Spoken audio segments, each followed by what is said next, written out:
এখনকার দিনের বাচ্চাদের কিছু জিজ্ঞাসা করলে যেমন ভাবে উত্তর দেয়। তোমার নাম কি মানা?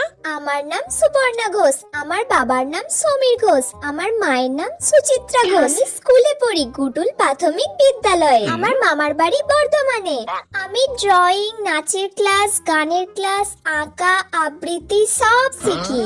আমার বেস্ট ফ্রেন্ডের নাম সুতিষ্ণা, ওকে আমার খুব ভালো লাগে। আর আমার পছন্দ হয় না ওই স্কুলের সুমিকে, যাকে আমি একদমই পছন্দ করি না। আচ্ছা ঠিক আছে মানা, তুমি তো সব একবারেই বলে দিলে, আমাকে তো আর কিছু জিজ্ঞাসা করতেই হলো না। আগেকার দিনের বাচ্চারা যেমন ভাবে উত্তর দিত।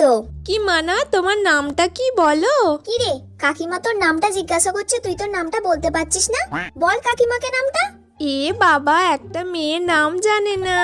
আসলে কি বলুন তো, ও না একটু লোক দেখলে বেশি লজ্জা পেয়ে যায়, সেই জন্য কিছু বলতেই পারে না। আসলে আমার মেয়েটা না খুব লাজুকে। আরে পালাচ্ছ কেন? দাঁড়াও দাঁড়াও।